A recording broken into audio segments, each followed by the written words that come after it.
wano wendi kilomita emu yokka okuva ku main road wali eri mu town Namayumba okutuukira ddala wano. Space gye ndimu bw'ogitunuulira ng'ofunye ekifaananyi ekigazi olabira ddala wano nga waliwo bizinensi y'omuntu, olabira ddala wali nga waliwo bizinensi y'omuntu, olabira ddala emabega wali nga wanyuma okubawo amaka oba oli awo ng'ova wali kuba akafaananyi ng'ova wali bw'otadde amaka emabega eri nga mu maaso wano olina omulimu w'okolera nga n'abaguzi tebagenda kubeera ng'oba oli awo bakaluubirizibwa okulaba bizinensi gy'otadde wano. Ettaka lino lye tuliko litundibwa bannyabo ne bassebo, terigabibwa. Abantu bokka betwesiga ku mukutu guno okubeera nga babaguza ettaka mu nkola eri legit be basazeewo ne bagamba nti Vicky jangu abantu tubaniveiringira ekintu ekipya, ekintu ekigazi ekigenda okuba nti kikola enteekateeka eyawamu, leka abantu bajje bakole ekibuga mu kibuga ate nga basobola okukolera mu businesses, basobola okuteekamu amaka gaabwe ng'agamaka gali mu kibuga, ng'ezo bizinensi ziri mu kibuga. So gwe wenna abadde anoonya estate bulijjo, abadde anoonya ettaka erisobola okukolwamu bizinensi, erisobola okusulwamu, ye lwaki bannyonnyola bingi nga jjo bbawa lisiti n'obbakolera endagaano. Assalamu alaikum. Alaikum salaam wa rahmatullahi. Bwakedde bulungi? Bwakedde alhamdulillah. Leero gano ge bayita amaki? Bulijjo ngayita amasavu naye leero bwe gaba nga gasusse ku masavu tukiyite tutyo olwo. Bwe lwali badde luzungu bali badde bw'otwongerako. Mbega gakisuse ku masavu tukifuule evvumbe. Mbuliza ku batulaba. Abatulaba mwenna, assalamu alaikum wa rahmatullahi wa barakatuh. Yes. Kibira Hassan nga bulijjo. Nkakasa buli we mundaba maaso gammwe wano mumanya nti Hassan ayina ebyenjawulo byaleese. Yes. Nsaba mbategeeze nti olunaku olwaleero ngenda kulugamba nti abagana amawulire gabeere breaking news. Inebere breaking news? Nettaka tulitwale nga liri mu breaking news kubanga kibira lwaleero kyenkoze kiyinza okubanga kisuse ku kya bulijjo. Batya nti olwaleero ndeese ettaka bulijjo libadde bammanja. Oli nakubira essimu n'agamba toyinayo poloti ng'ekola amaduuka. Nga wakola amaduuka ku poloti. Nga wakola amaduuka. Otegedde toyinayo poloti nga eri ku kkubo nga nsobola okuzimbawo petrol station. Amafuta. Business y'amafuta. Olwaleero ku ssaawa eno nga bw'olaba ekkubo lino bwe litambula, oyinza kuŋŋamba ki ku by'obadde omumanja bulijjo? Byonna bye mubadde mumanja amaduuka, mumanja okuzimba amafuta. Ettaka liirino liri ku kkubo, maini ebatwala mwenna kati bw'ozimba amaduuka gonna nga bw'ogaagala wano. Oba okoze gundi street eyiyo. Kasita ozimba kuno already oli ku kkubo. Ate si kkubo nti kkubo bbi, kkubo ddungi. Ekirungi kye nayagadde nti jjo we najjeemu tractor nga maze okusenda kwe kukubira essimu ne nkugamba nti mpya yakasendebwa fresh ndaba amakubo gakyawunya empira gya tractor. Gundi empanyi buli walaba luwanyi waliwo akayinja oziraba olwamaze ozisimbamu ne ngamba nti abantu bange Vicky kansooke bantu bange aba Vicky abamulaba abamugoberera bemba nsoosaako ekipya. Ettaka lino lyolaba sinnatundako poloti yadde etya yadde neemu kubanga njagadde esookere ku bantu bange abagoberera ki omukutu guno. Ngendo n'okuguza abantu b'omu kitundu bano oba n'abantu beeno nga nammwe mbawadde omukisa. So mu mbeera yonna bwetyo mbaaniriza mu ekyo kyonna ky'oyagala kubanga buli ky'oyagala kyonna kigenda kuba kikolerawo. Buli ky'oyagala kyonna oba maduuka oba mulimo ki gwonna nga wanoonya dda poloti y'oku kkubo. Weebale nnyo kati olwaleero kye kiseera oweere n'ettaka nga liri kuki liri ku kkubo ate terigenda kuba maduuka gokka. Olwaleero ettaka lino likola buli kimu ky'okola ki ky'oyagala kyonna. Ezo yakuzimba makaago ng'oliranye omanyi wali twe tubadde Namayumba. Abamanyi Namayumba Hoima Road. Nkakasa mukitegedde bulungi nti Namayumba tawuni nnene. Era kati kankulageyo ekirala nti bw'oba ozimbye buzimbi makaago wano ebintu sukaali sabbuuni nga gwe totadde wano maduuka oba toguze maduuka agamwe wano nga gwe tutaddeewo dduuka obanga toyina neiba yazimbye edduuka gunozimbawo amakaago sukaali sabbuuni omugula wali ng'otambuza bigere toteekako booda kubanga Namayumba omulengera n'omulengera wetakoona liri weebale nnyo n'otuuka mu tawuni y'e Namayumba so amanyi Hoima Road Namayumba essaawa eno estate weekola ki? Va kubiri bye balanga estate z'e Namayumba eziri eri munda mu Sokolo eno eri ku kkubo nga wakava ku kolansi ate nayo yennyini ne bagiteeka ku kkubo nayo yennyini eri ku kkubo era ne tugibanga yaki ekkubo nga bw'oliraba ligiyitamu buyise eno ye main otegedde oluva ku kolansi kuli n'ova katono kilomita tuyinza ogiyita kilomita naye ekyaddala kilomita nko tewera ekyaddala kilomita tekola tewera kubanga wano abantu w'otambuza ebigere eddakiika 10 ng'oli ku main wali ku kolansi ekituufu kiri nti kilomita tekola ki eba tewera so tulina side eno n'eno ettaka lino liri side na side nga bw'oliraba bw'olitunuulira bw'oti okuva eri nga bwe litambula bw'erito bwe litambula nga likka era nekulaga nti bw'oba toze side eno otegedde ng'ogamba kadi wali okukweroboza kyonna ky'owulira ky'okola ki ky'oyagala kubanga amasavu nga sabuukuludde leero anko kati guno omukisa gukutte ggwe kubanga so wano ziri 5 otutundamu mmeka leero muno fuuti sina buli kaseera bw'olaba estate gye mba nsaze omuntu waddembe okugatta poloti nga bw'ayagala kubanga nze mu kusala kwange nsala 5 ku 10 5 ku 10 buli emu n'enjuwa ekyapa kyayo kitegeeza nti gweoyinza okuba okedde nosanga poloti nga zikyaliwo n'ogamba nti omanyi kibira kantwale 10 ku 10 kantwale 2 ku 2 oba kantwalemu eyiika namba nga tugatta poloti eziri mu ezikola eka otegedde nga nkola ki nga zikuwa kuba olwaliro ku ssaawa eno oyinza okujja ng'ozze bukyali wulya nga tugamba nti eyiika erimu poloti mmeka nti kati olwaliro nga oyinza okuba ngenda gikuwanga bweri oyinza ogamba kati kankuwe wano ku kkubo yonna poloti eziri ku kkubo tuzigattemu yiika nja kugamba kankuwe poloti 8 nga zonna kubanga olw'ensonga kati gwe bw'ofuna omukisa okutwala wano yiika ku kkubo otegedde ngenda kuwa poloti mmeka 8 kubanga togenda zitema mu kkubo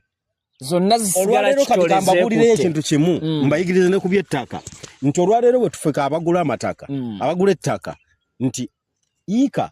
ebeeramu poloti 8 eza 5 ku 10 wabula nga teri tubaze makubo ebamu poloti 8 nga yawamu teriiko makubo ng'eri wamu wabula bwe tugisalamu makubo nga ffe ng'olulala tusalaasala poloti ey'emu ebuliramu 5 ku 10 ekola amakubo n'ofunamu poloti 7 kati ekirungi ky'oba ofunye wano ku zino poloti ezisooka ku kkubo otegedde ng'ozigulidde wamu yiika togenda kujja mu kkubo kubanga kyegasse wamu kati oziraba zino bwano waliwo 10 ku 10 buli okutuuka ku kkubo liri olaba eriyingira munda okugenda ku liri eryamunda kitegeeza bwe nkuguza wano ku kkubo tubala wano poloti 8 okugenda kati olaba oba okubye ebinyonyi 2 n'ejjinja litya nti wali mbaina kuguza poloti 7 owulya nga zirimu amakubo niyo olwaleero kati zino poloti 8 ziri ku kkubo togenda kusala ki togenda kunoonya nti oba ozisalira bw'oba ogambye nti kosooka ozimbeko wano awo already oli ku kkubo webale nnyo oba ogambyeko wali era obeera oli ku kkubo kitegeeza era gwali eyo abadde alina ng'ombuuza ekintu ekirungi kyoyinza okufunamu olwaleero woba ng'oyinamu akasente akawera poloti zino sizisedde tuli ku bbeeyi poloti zino zitunze miliyoni 22 ku makubo miliyoni 22 ekyaddala Uncle Vicky ku kkubo wano yes Namayumba wali mu tawuni n'ojjaku wano katono nnyo gano masavu meereere miliyoni 22 lwaki nti ngezaako kuba nti amataka agalumu gwenno ettaka lyennoonya oba libandeetera ewange mu office njagala nnyo okubanga tetwera ffe genda nnyo wala ekyo kankibuulira abantu omukisa gwe tulina n'abajja oggula ewange tetwera nnyo okuba n'amataka gawala tubeera n'amataka n'ettaka eriri okumpi omanye nyafunyemu okuwabulwa ettaka teribaako mutaka okimanyi anko waliwo akalamu kaffe ke tuyina era tujja kuddamu tukatereeze waliwo kiraya nti wange amanyi nnyo Oluganda naye ankubira essimu kibira nkusaba akalanga ako mukatereze Buganda tetulina mataka tulina ttaka ne mugamba munanga nti Oluganda terukola ki tetulufaananya terugwayo munsonyiwe bannange Oluganda lunasinza dukola ki kulumalayo nanga kati nno sala amagezi okyusa akantu ako so mukama wange woba ndaba nsonyiwa akalanga kunja kakyusaamu ekigambo kujjamu ekigambo mataka tutereze nti ettaka kati onaakola otya okukitereeza banna era kalugendo lulambo so tuyitemuko tubalambuze tusookere kuno naye tuyinza okuyita mu katono nnyo wano 10 ogambye okukkirira wano kati kyetwakoze wano ondaba nga boolaba kati wano okuva ku luwanyi Uncle Sega wagenda wali ku luwanyi luli okuva wano ku luwanyi ndaba wali wasimbye akayinja olaba eno spray corner abantu abamu temumanyi kibayita spray corner nkyeki nange spray corner tusimba amayinja gano 2 waliwo akayinja bwobuukawo ebigere bitono nnyo naawe waliwo akayinja kyetutegeeza kiyita spray corner yeyo poloti eyitibwako eyinako ekkoona weterwako eteekeddwa okuba n'amayinja ameka 2 n'amayinja 2 agagirambika kubanga tojja kujja kusimba lino ate nga waliwo ekkoona ogenda osimbe n'eryeri nti kati singa kano kabadde kali wano nannyini poloti aba abula n'ab'ekkubo baba babula n'okumutomera baba bajja mukola ki baba bajja kumutomera naye kitukozesa kino simba lino eri wano erambika okuva wali olaba anko oli wayimiridde okuva kuli paka wano ziri 5 okuva wali mpaka wali futi 5 webale nnyo okujja wano futi 5 kati ne tuteekawo spray corner ne gyolaba kubanga poloti eno eri ku corner eri n'ekkuba eriyingira ne tugenda ku luwanyi luli lwolengera eri maaso lwolengera wano we wali 10 so 5 wagaba wadde wano ku main kwennyini okuyingira ne tuyingira 10 kitegeeza olaba ziri 10 olwanyi luli we luli waliwo ekkuba eriyita emabega ngenda dukulaga so kati okuva wano olaba ango balage waggulu eri wadde marketing ze 5 empanyi zino ziraba nga bwe zigenda buli walaba oluwanyi waliwo ejjinja buli walaba oluwanyi mbadde nsaba tusookere side za wano abatulaba wano wakulu nnyo naye kati kansooke njagalizeeko nze nyina abantu abamu benjagaliza opportunity eno ebeera nnene bw'ogula poloti naddala ng'eno eriko wali nekkoona nti olina amakubo 2 in fact olina amakubo 3 kuba naye wali wayitawo ekkubo oli wadde ozimba ennyumba eno nga efeesinze mizigo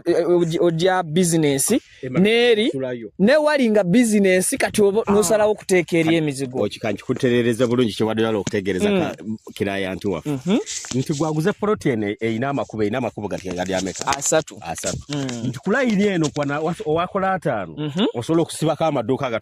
agatunudde eno nojja ne kuno okulunudde 10 n'osibako ki osibako amaduuka agatunudde mu luguudo kati okitegedde ng'okoze ero kati bw'omala okukola ero eri emabega eri awakolera 5 bwe wati kubanga jjukira wano waba 5 ne wali waba 5 kati ero oyinza okugamba nti kansibeeyo ennyumba emizigo gy'abapangisa gitunule muki gitunule eno munda olabye balansinga olabye okubye ebinyonyi 2 n'ejjinja limu binabibana 3 kuba okubye kino kitegeeza kati gwali agenda ogula poloti z'okukkubo yanguwa poloti y'okukkuba eba eyokya ne bw'oba otunda terinda ye kyekituufu kati ate gwe ayagala okukola petrol station kalike wagize nja ku advisinga gatta 2 ate kati kankube n'ekirala olwaleero ayagala okukola kuno petrol station asobola n'okugamba nti kantwaleko poloti nnyo eziri ku kkubo okufuna space ekola ki emala obulungi so kino kye tuliko bye mwawozanga nti no bannanga amataka ekigambo kyannemera ettaka libeera wala tewali wala kati wano December 7 ettaka liri kuki ku kkubo kati mbadde nkulaga nti buli olaba oluwanyi so wano tuli ku 5 nga tutambula twakoze 5 ku kkubo 10 ne kiyingira munda so okuva wali ku koona liri lye tubannyonnyodde okutuuka wano era wano bojja ndaba wali wasimbyewo nawo kayinja so wagenza ozaawuza kayinja buli wolaba waliwo akayinja kati ne era okuva wano okutuuka anko wali waliwo 5 n'oyingira munda ze meka ze 10 anko Sega wanyina akantu kenjala okuyita busangu nyina bakirayanti bange kyenjagala nkino nkibannyonnyole kibira sikola bwomu mu office sibamu ntya tobeeramu sibobera olw'ekuba nti ekibira mumanyi nti nno akwasaganya emirimu gy'okuba nti azimba n'okutunda ki ettaka ane mutuleke ekigambo akutunda amataka nti nga bwe nkola emirimu egy'enjawulo nti mbeera mu construction nzimba ennyumba z'abantu otegedde n'okusima amazzi n'okutunda ettaka ekituufu kiri nti njagala mbategeeze ebiseera ebisinga mu ndaba nnyo mbeera n'omukulu ono bamitanko Ssegawa era nsaba mbategeeze waliwo abakira nti abajja ku ofiisi bw'amala okundabako owuliriza ne mugamba nti anko naakuvuga akutwale kuki ku ttaka oli n'akaayana nti njagala ggwe mbeegayiridde olumu olaba sikututte nene nkugamba oyo anka akutwale mubalaga mu kamera kibira yaba akututte nkiddamu bwe mba sigenze ne nkugamba nti anko waali awoyo Ssegawa akutwale amale kulaga ttaka woosiima nze mbikola ki wabula ono tabikola ki tabimala ekyo nkikuddiramu ono tabimala wabula akutwala ku ttaka kuba buli ttaka lye tulina alimanyi we liri otegedde bw'amala oddikulaga mukomewo ajja kuŋŋamba nti asiimye wano ku poloti namba bweti otegedde so poloti eziri wano buli poloti erina namba yayo kuba poloti za kyapa byapa buli poloti ajja kuŋŋamba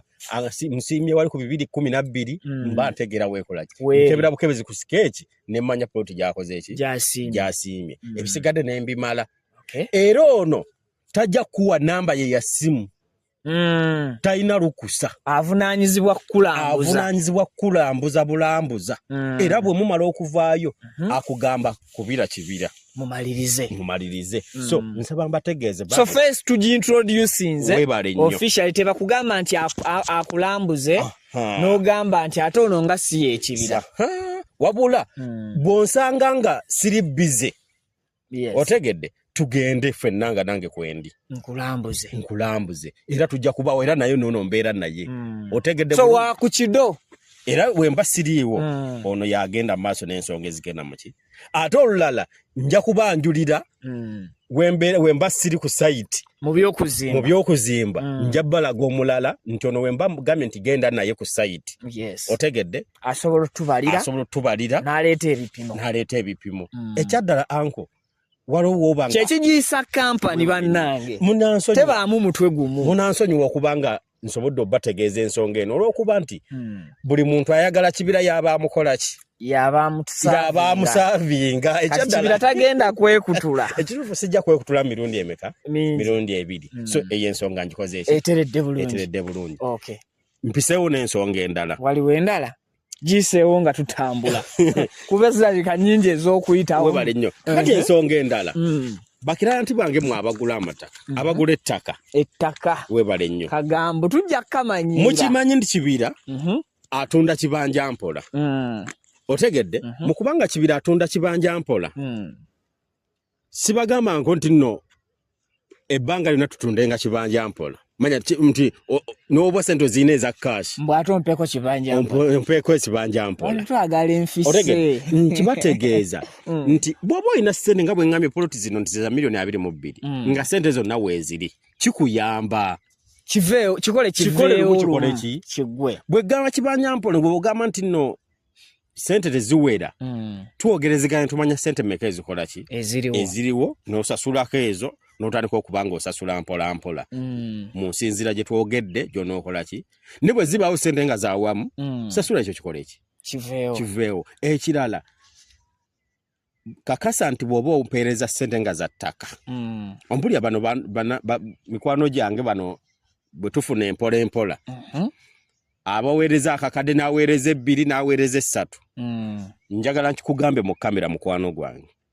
bw'oba ompeereza ssente kakasa nti ssente za ttaka zino z'osonda kakasa nti ssente zaki za ttaka lwaki nkigamba bwe ntyo mugenda n'osandika okuweereza ssente n'oweza milioni 6 n'oweza milioni 7 n'oweza milioni 10 otegedde n'omala poloti yali ya milioni 2 mu meka mu 2 wakaweza milioni zimmeka 10 n'onkubira essimu mu mangu sipiidi kibira ssente ezo bazimpeereze nfunye ekizibu gwe akuyise banka nti oli muteresi otegedde bulungi kino nkikugamba mukwano gwange mu kamera bw'oba tokimanyi nti sente zompereza zaggula ttaka ng'era mba mmanyi nti nno kati nagundi oba gundi mwami gundi musibidde poloti eno ye poloti gyagenda okutwala tompereza sente zo nga tokasiza nti zaki zattaka nze sitereka sente zagamba nti ngenda kuddiza muntu ebizibu ebikuguddeko biyiiyo bimale osabe kadde kasasula poloti egweyo otegedde akono kakulu waliwo abazikunganya ne bazikima Uncle Vicky nagambye nti obakati waliwo abantu abamu abagala okwonoona erinnya lyange bakwisesako nti bakutambulizaamu ssente bwe nayogera nti nno osobola okusasula kibanja mpola n'okusevinga yakasente ng'osevinga ku poloti ate abamu baagala erinnya lyange baagala dditwaliramu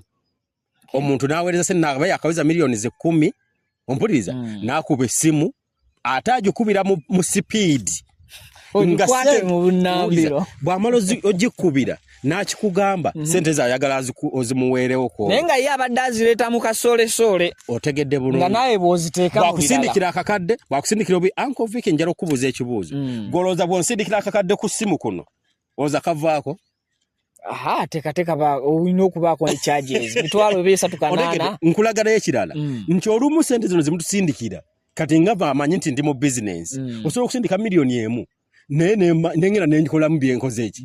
byenjagala kuba mumanyi ozitaddeko nzimanyi nti bw'oziteekako n'empandiika naye mmanyi nti za ttaka kuba amataka ngakola ki ngalina bwe mbanga ettaka ndirina mmaze okumanya nti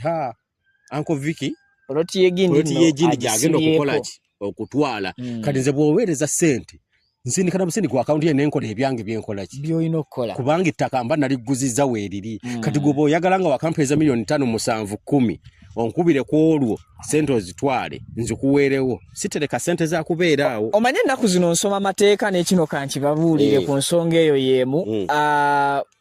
omuntu bw'opakyesinga ekintu oba ttaka oba mmotoka oba kyazironga azimukoze endagaano oba bakuwadde risiiti oba tokyabanja ssente ne we mugenda mu mateeka obeera obanja kintu kye wagula oba kye mwapakyesinga singa poloti ogisibako emitwalo 10 nga ya bukadde 22 ono mwami Kibira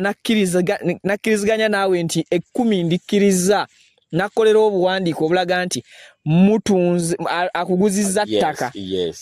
ne bwe mugenda ludda wa bukooti ki oba tokyabanja mitwalo 10 obeera obanja ki ttaka kyakubiri singa obudde bwe mukkaanyaako bulemererwa era mwami Kibira abatavunaanyizibwa oba omuntu yenna ekintu kyonna kyogula abatavunaanyizibwa kukuddiza ssente ezo ze wamuwa bwe muba musazeewo nkola yaabwe Sseruganda kuteesa mu mateeka aba alina okukusalako ssente olw'ebiseera oba okugumiikiriza n'atunda kye wali aguze ebbanga ye ly'anaakuwa ly'anaasobola okukitundiramu oba ggwe okuleeta omuguzi n'otunda ekyo ono n'afunako ezize ezifisse n'ozitwala amateeka bwe gatyo ekisobola otegedde nti nsoma amateeka ennaku zino bulungi kubanga nange kye mbadde ntera okubagamba oba ogamba oyo gwe kiguddeko nti atofaayo ettaka weeriri bw'oba ng'ofunye ekizibu tukwate empola noonye kiraaya nti yenna omulala muguze poloti eno nzijeko ssente zo nzikuwe endala zikole ebiki buli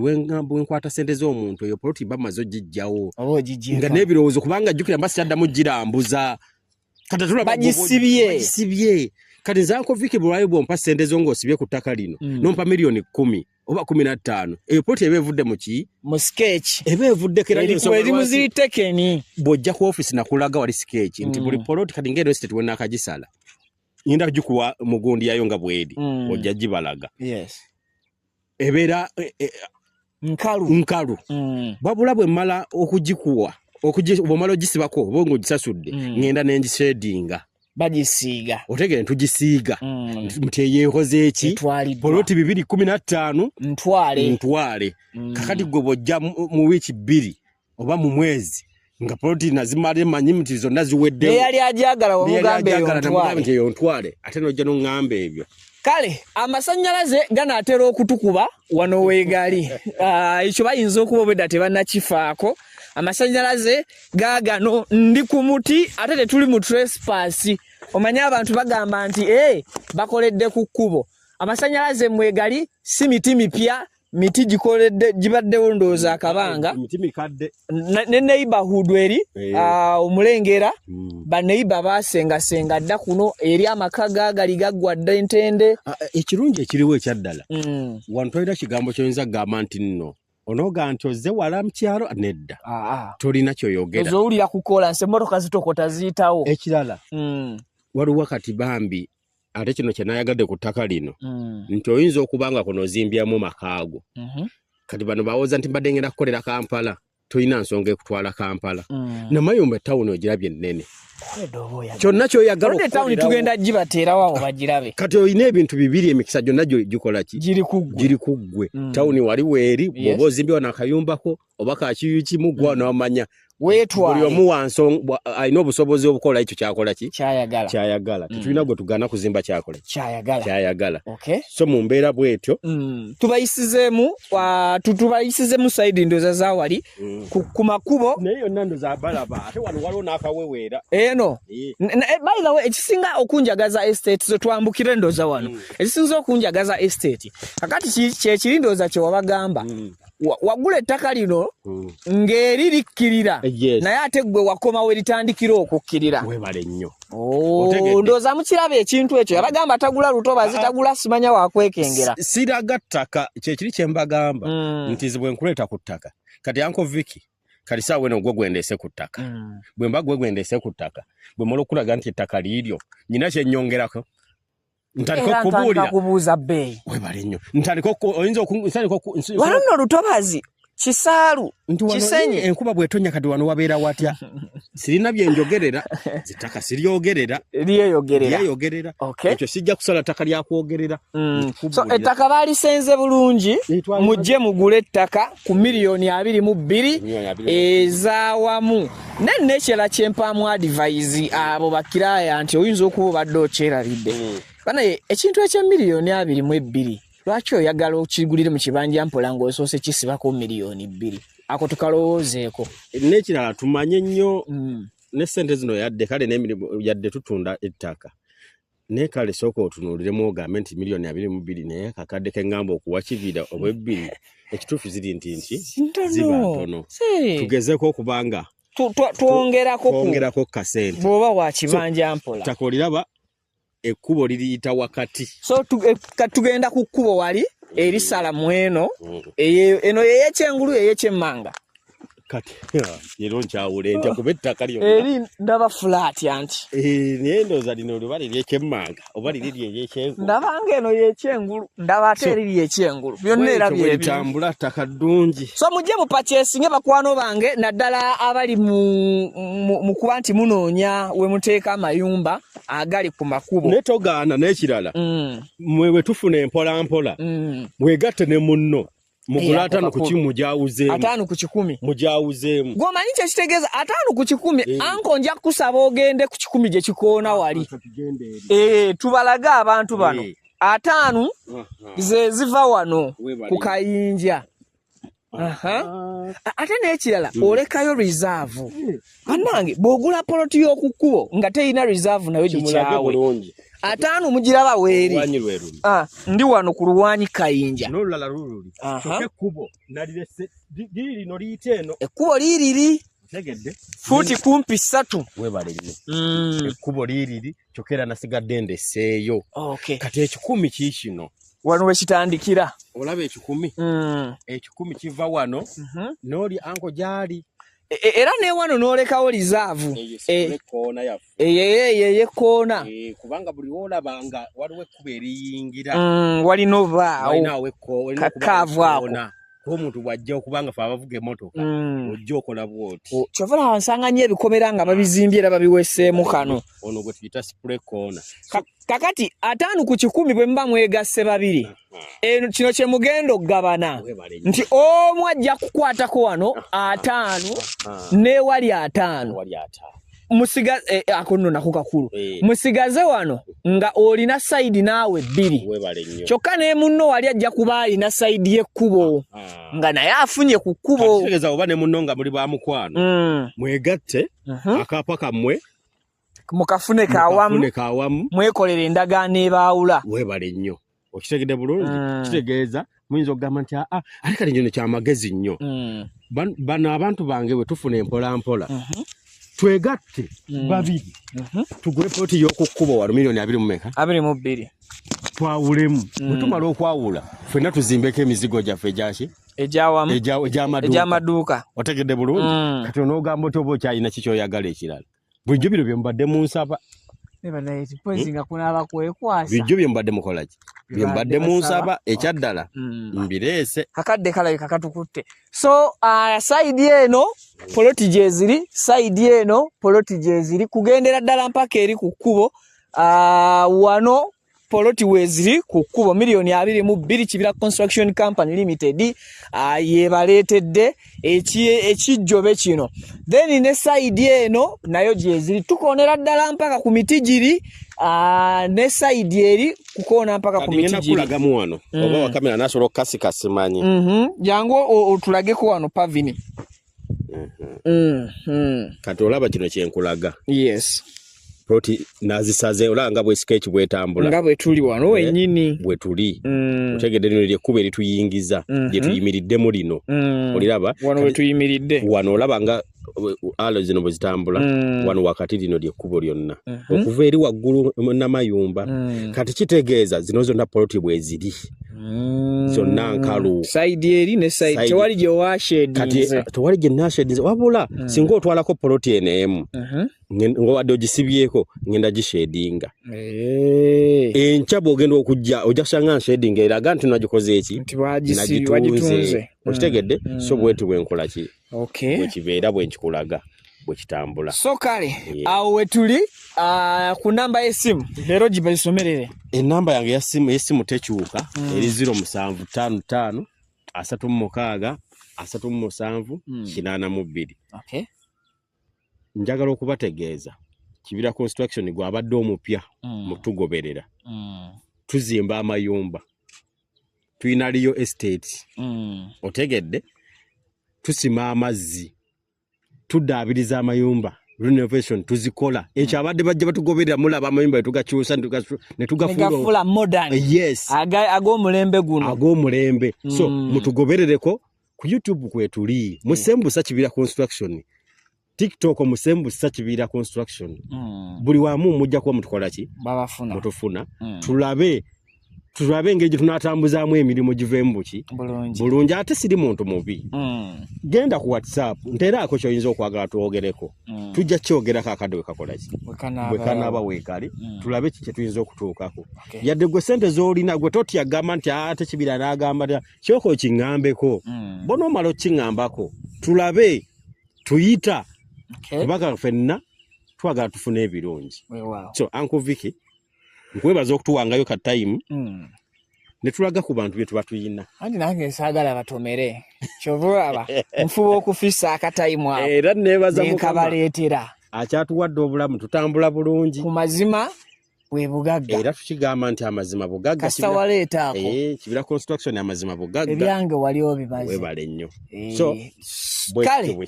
bwetutyo bwe tukoze mujje mugule ettaka temwekwasa omwaka guyinza okuba nga wali wagupulaningira birala balatisi sambyako gugenda okuggwako ng'olinawo akantu kokookoze eki kooterese wano bw'oteekawo ssente tukkirize nze naawe ssente ezo tezisobola kukola ki tezisobola kufiirawo ziba za kuvaayo mu bunnambiro ndowooza olaba oteekawo wano ssente yo ne bw'oyagala kulambuzaawo naawe muntu mulala ng'oyagala kugula singa mbadde bulooka wano mbadde ngenda kukola obwa bulooka lwakuba ettaka lyammwe teririiko ba bulooka ebyaffe tubyekolera ekirala kye mbadde njagala okuddamu okubajjukiza Masaka Road akyaliwo anko bajjukize Masaka Road wali ku Kolansi wali ku Kolansi amasavu gali ku lusozi zikyaliwo eza Masaka Road zikyaliwo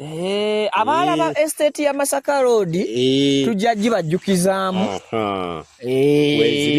kozi yalimu 25 yali 35 Masaka Road kati waliwo Masaka Road abeesobola obulungi ennyo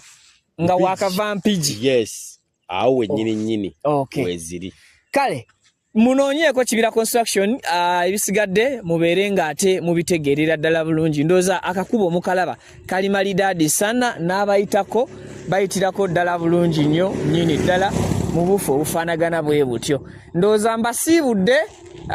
tukwatagane mpoziko ne kano kankabagambe abaweereza message ku simu ya Mwami Kibira ne mumala ate ne mujje ewange ne muŋŋamba essimu nga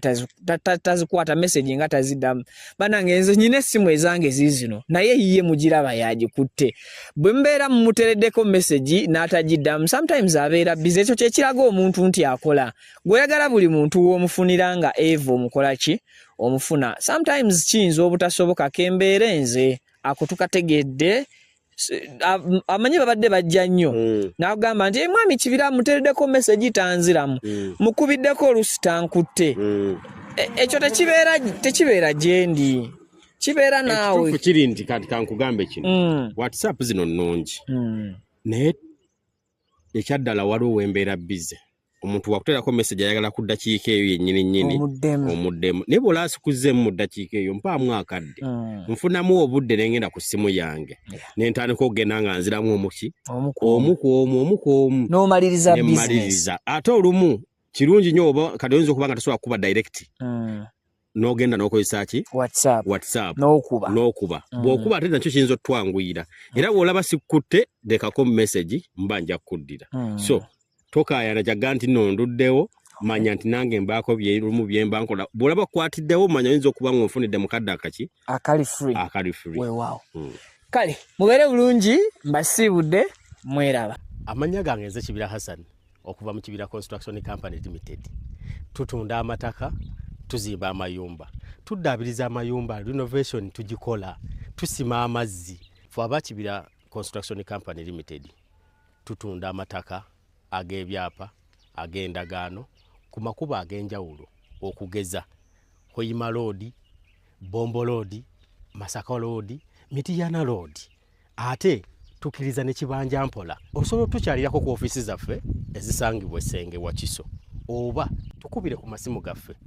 0755 36 37 82 ojje tugende mu maaso n'okwogeza ku bizinesi yonna gy'oba oleese mu ofiisi yaffe nga bwe nzoogeddeko